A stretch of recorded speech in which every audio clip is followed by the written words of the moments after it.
Oui, Marjolaine Etienne, bienvenue à Nouvelle Nationale à PTN. Oui, Suzanne. Sommet, vous invitez les gens au mois de mai, le 13 au 16 mai, à votre grand sommet. Est-ce que vous pouvez nous en parler? Oui, ce sera une première d'organiser et de préparer un grand sommet pour et par les femmes autochtones du Québec. Nous attendons plus d'une centaine de femmes qui viennent de différentes nations.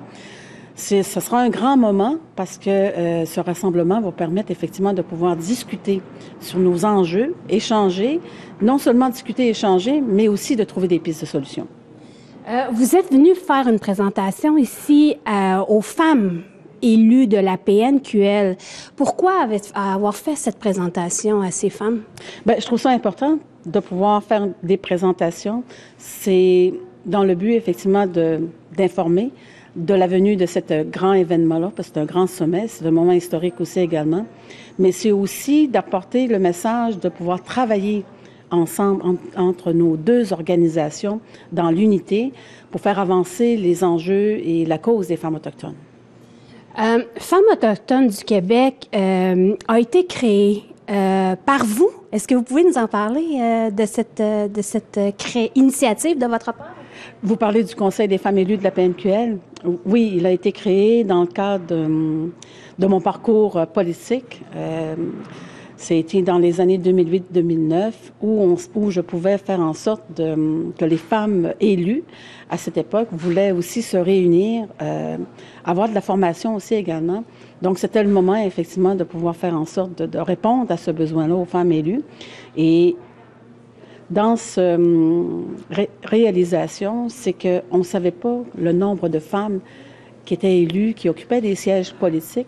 Et on a eu effectivement là, une surprise à cette époque. Il y avait plus de 80 femmes élues dans les différents postes, que ce soit chef, grand chef, conseillère, vice-chef aussi également.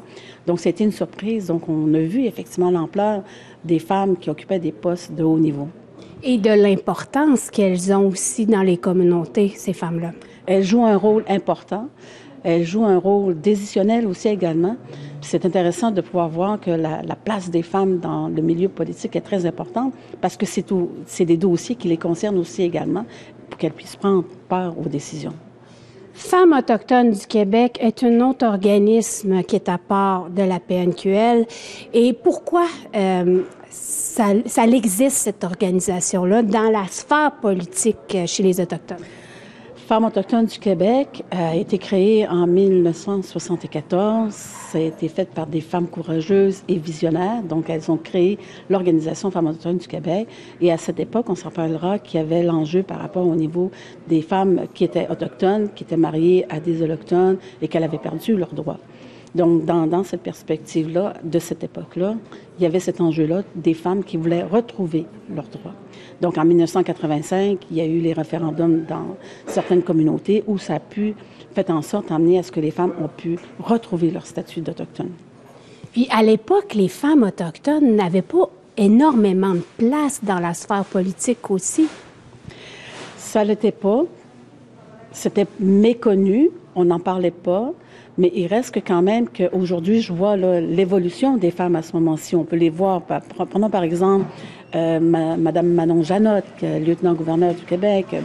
Michèle Audette, sénatrice aussi. Moi, je trouve qu'effectivement qu'il y a des femmes qui s'impliquent, qui s'investissent, qui sont aussi dans des sphères intéressantes aussi, où il y a des pouvoirs décisionnels. Mais il reste que quand même qu'il y a aussi d'autres femmes qui s'investissent, qui sont aussi engagées, qui sont dans leur milieu, mais qu'on ne les entend pas, mais qu'elles font aussi du bon travail.